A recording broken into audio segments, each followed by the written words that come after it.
G'day everyone, Boy66 here. I'd just like to tell you about a little bit of a experience I've been having with my dentist and my gum specialist.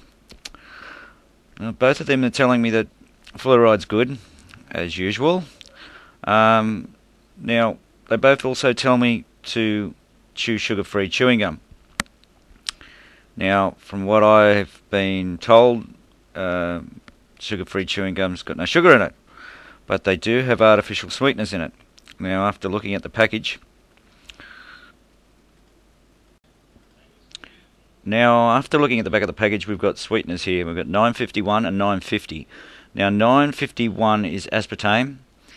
Now, after looking at Dr. Russell Blaylock's page, he has a lot to say about aspartame. He's a neurosurgeon, published lots of papers and done lots of research on the effects of aspartame on the human body.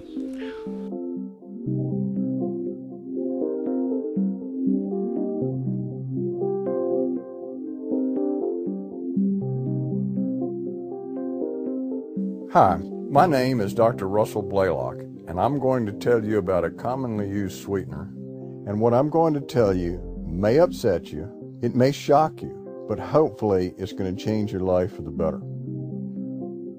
The sweetener called aspartame, which I'm sure most of you've heard of, is now used in over 5,000 different food products, a number of medications, both prescription and over-the-counter, and a lot of beverages. But the deceit, the lies, and the flagrant abandonment of you and your family's safety is now legendary, and it's all a matter of public record.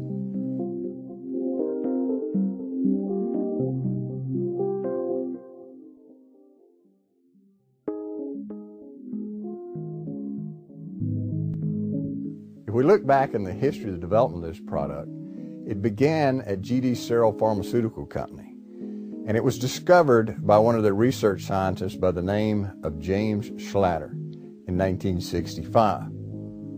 At the time, he was working on an anti-ulcer drug, which was made of several component naturally occurring amino acids linked by what was known at the time as a powerful poison called methanol. As the story goes, he inadvertently had licked his fingers and he noticed that it was extremely sweet. He brought it to his supervisor, and the supervisor looked at this and said, well, maybe we can develop this further and use it as an artificial sweetener. Now, at the time, saccharin had lost its approval because of some questions about carcinogenicity. So the food industry was looking for a replacement sweetener at the time. Now, they discovered that this product was about 150 times sweeter than an equal amount of sugar. So over the next decade, the GD Searle Company's scientists conducted over 11 experimental studies to prepare themselves for presentation to the FDA to get the product approved. And it was eventually approved in 1974 for use only in dry foods. But the approval then was quickly withdrawn. And that was based on an investigation, that was a very extensive investigation done by Dr. Adrian Gross, who was the senior toxicologist for the FDA at the time. He studied not only the studies that had been done by the GD Searle Company, but he visited the laboratories and he interviewed the researchers themselves. So it was a very extensive and intensive review. Dr. Gross had analyzed these 11 studies, and it came under the title the Searle Task Force Report in 1975. 3 of the studies he gave to Jerome Bressler, also an investigator for the FDA, and they found that there were major problems in these studies. In 1980, based on some concerns expressed by the neuroscientist Dr. John Olney, particularly concerning the high number of brain tumors found in the GD Searle study, and an attorney by the name of Jim Turner, they approached the FDA and asked for another hearing. The FDA agreed and held the Public Board of Inquiry hearing. But when we look at this, what we find is that they did not allow pertinent material to be entered into this Public Board of Inquiry that was discovered by Dr. Adrian Gross.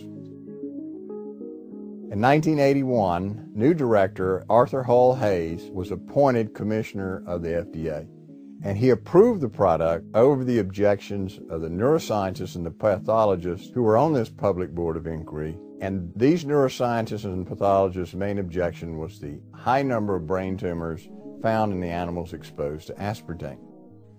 In 1983, Commissioner Hayes approved aspartame for use in beverages over their objections.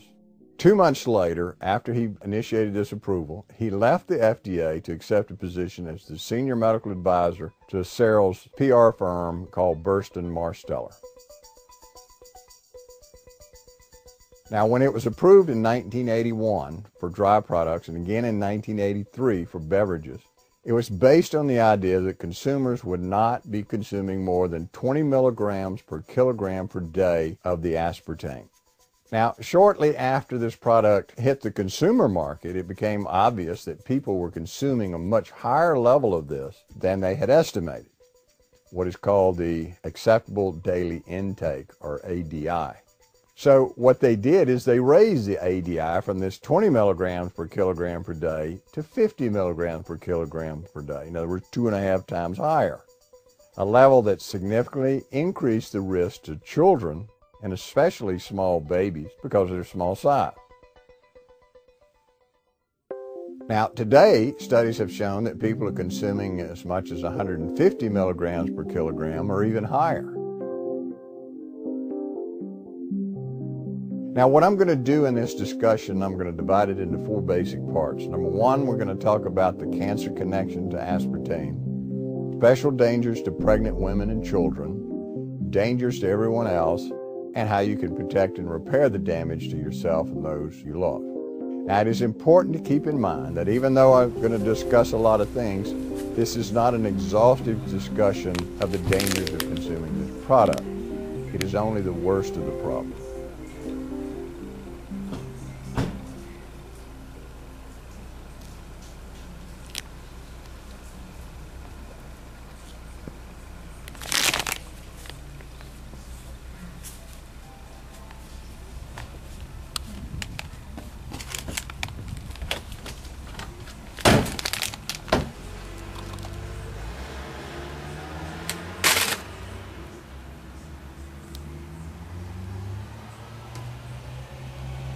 We're developing a society because of all of these different toxins known to affect brain function. We're seeing a society that not only has a lot more people of lower IQ, but a lot fewer people of higher IQ. In other words, a dumbing down, a chemical dumbing down of society. So everyone's sort of mediocre. That leaves them dependent on government because they can't excel. We have these people of lower IQ who are totally dependent. Then we have this mass of people who are going to believe anything they're told because they can't really think clearly. And very few people of very high IQ who have good cognitive function who can figure this all out. And that's what they want.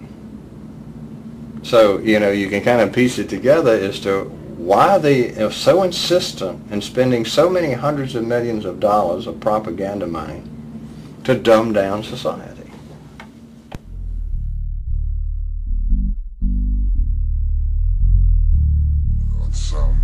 Genocide, it's so wrong against the people. They're all criminals, actually. They're not ready to give it up now because they'll be exposed as having been wrong all these years. When I saw the extent of the fraud and the funny money, I realised there was a problem. Mainstream media should be absolutely ashamed.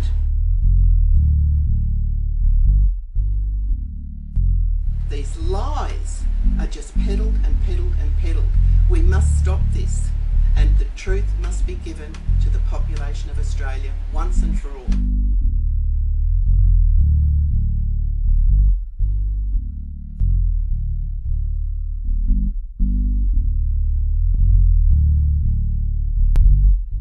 They're all criminals, actually.